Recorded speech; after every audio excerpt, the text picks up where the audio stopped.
program. It's Black History Month, honoring Black History Month. Kat Calvin is on the line with us, the founder and executive director of spreadthevote.org and projectid.org, the CEO and co-founder of the Project ID Action Fund, and the author of the forthcoming book, American Identity Crisis, which will be out this fall. It's available for pre-sale right now, spreadthevote.org. Kat Calvin LA on Twitter, by the way, KatCalvin LA, or Spread the Vote US. Kat, welcome to the program. Tell us about Spread the Vote. Hi, thank you so much for having me. It was so nice hearing that very soothing reading. I feel very relaxed. Oh, that's what we nonprofit stations, while the for-profit stations are running news at the top of the hour and stuff. So a lot of people didn't hear it, but I'm glad it worked for you. So tell me about Spread the Vote. Yes, so Spread the Vote plus Project ID is our full name. We help people get government-issued photo ID. So over 26 million American adults don't have photo ID, and without it, you can't get jobs, you can't get social services, medical care, housing, all sorts of things. And so we, year-round in 17 states, help folks get those IDs, primarily DMV IDs. So that's all the documents, birth certificates, proofs of residency, identity, all of those things, and so that they can have the ID they need to move forward and live their lives. And then during elections, we also help educate those folks and help them get to the polls. So how does that work? I mean, if somebody listening wanted to participate or volunteer or even try to do it on their own, I mean, how do you find people who don't have ID, and how do you help them get ID? Yeah. Well, finding people isn't difficult with 26 million people who need it. There you go. You know, what we do in all of the communities in which we work is we work with folks who are already serving the populations who need IDs. So we work in a lot of shelters, with a lot of prisons, in school districts, all sorts of different areas where there are already folks seeking service so that we can help them get the ID that will help them access services. At this point, helped over 10,000 people. So the word gets out. So we also have, phone and email that are sort of constantly ringing off the hook with folks who need help. And then we also work with partners. We have staff who work full time on the ground helping folks get IDs. We have volunteers, but we also train different types of organizations that are already working with folks. Maybe they're case managers working with folks with disabilities, or they're public defenders or things like that. And so we train them and provide funds so that they can also help folks get ID. So if you're looking to help, there's a couple of different ways. You can certainly go to projectid.org and click volunteer, and we'd love to have you volunteer. If you know someone in your neighborhood or a family member or something who needs help getting an ID, the biggest barrier often is getting a birth certificate. There are 6 to 8 million adults who don't have access to their birth certificates. It's about 57% of the people we help. And the big challenge there is that if you go to records and ask for your birth certificate, they will ask for your ID. And the rules for how you get a birth certificate without an ID vary, just not only by state, but even by county. And some are very understanding and make it easy, and some make it wildly difficult, and we have to get our lawyer on the phone with their lawyer to figure it out. And so the first step would be figuring out, do they have a birth certificate? If not, what are the rules to get one? You can always get in touch with us.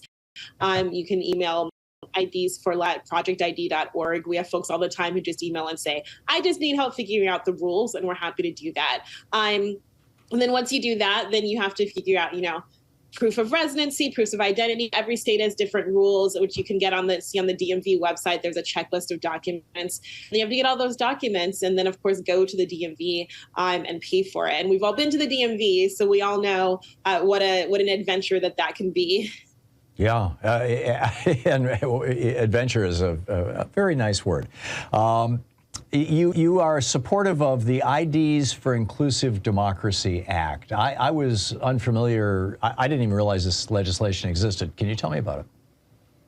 I can. So this is my greatest dream, the thing I always wanted was this bill, and we were thrilled to introduce it to the House in September with Rep. Sean Casten from Illinois and Rep. Cori Bush from St. Louis. And basically what this bill will do is establish a free federal ID. So basically put us on par with, almost every other country in the world. Our big issue is that we have these 26 million American adults who don't have ID. It's really hard to get. We're the only national ID obtaining organization. There are some great sort of local organizations doing this work, but what we really need is one way to solve the problem. And so by passing the IDs for an Inclusive Democracy Act, we will get everyone, and it's actually for folks 14 and up, because like I said, we work in a lot of schools. There are a lot of young people who need IDs to take the SATs, to start their lives, and ID will allow that. It will be very safe, very secure. It'll be distributed by post offices like passports are, but also like by libraries, which are amazing resources for vulnerable populations, for the unhoused. Of course, librarians are the greatest human beings on earth. My grandmother was a librarian, and it's librarians and astronauts are just better than everybody else. And so having them be able to help distribute these IDs means that we can take it out of the very complicated DMV process. And so our goal is to make sure that every American has the ID they need for jobs, for housing, for medical care. It's better for them, it's better for their families, really for the whole country, the more people we have who are able to work, who are able to have housing. And so we're going to do everything we can to work on getting this bill passed. If you're interested in supporting, you can go to id4id.org and see the text of the bill, see which members of the House have already said they support it, and see different ways that you can get involved. Now, the opposition to this kind of a program that I've heard from conservatives over the years is, it seems to take two forms. One is a fear that it's going to lead to a totalitarian police state, your papers, please, everybody in a giant database, and the government will control us all like zombies. And the other is you've got a lot of very wealthy Americans who are very happy with the fact that you've got almost 30 million Americans who don't have an ID because that means they can't vote, and they are afraid that if those people voted, they would vote for politicians who would give them, quote, welfare programs. How do you respond to those concerns? Well, the first one is pretty easy because they'll have Social Security numbers, right? Mm-hmm. We have a huge government database that we're all in. And so that's not really... it's just hysteria. It's not something I'm worried about. It already exists. We already have state IDs. Eventually, if they ever fully implement it, we'll have real ID, which is, the federal government imposing certain types of requirements on your state ID. But that's a thing. It exists. We've got Social Security numbers. Passports exist, IDs exist. We're already there. If one thing, if COVID proved anything, it's that the government can find out where you are and how much money you have and how many kids you have, and then send you a check within days. So, we get over it. It's a thing that exists. It comes to the second thing about folks voting. Here's my thing. First of all, there are 36 states that have voter ID laws, yes. But that means that there are 14 that don't, including California, which is the most populous state by far, right? And so some of these concerns that folks have, it's like, well, we already have folks who are voting. We also, aren't anywhere close to 100% voter turnout in this country. That's something we still really need to work on, and we'll have to work on beyond this ID. But if you're looking at what's best for the country and what's best for people with money, it's more people having jobs that can then contribute to the economy, that can contribute to taxes. It is not having the incredibly high cost of homelessness. It costs, depending on the state, it can cost $30,000 or $40,000 a year for each unhoused person in a community. The costs of incarceration, and we have a real homelessness to incarceration pipeline because we have made it illegal to be homeless in so many jurisdictions. And so if you are someone who is in the top 1%, and I understand a lot about how very rich people live. I understand that they have large yachts with garages for little tiny yachts, which sounds great. And they're all trying to go to space. It also seems like what they really want is just more money. And if you want more money, then you need more people who can buy your, I don't know, Teslas. And in order for them to, they need jobs, they need homes, and they need IDs to get that. So really, this is a situation in which this rising tide would lift all boats. So it's a win-win all the way around. We're talking with Kat Calvin, the founder and executive director of Spread the Vote and Project ID, the Project ID Action Fund, spreadthevote.org, projectid.org, and also the author of American Identity Crisis. Kat, your book is not out yet, but people can find it online and pre-order it. Give us a quick snapshot of it. I've got about a minute and a half here before we hit a hard break.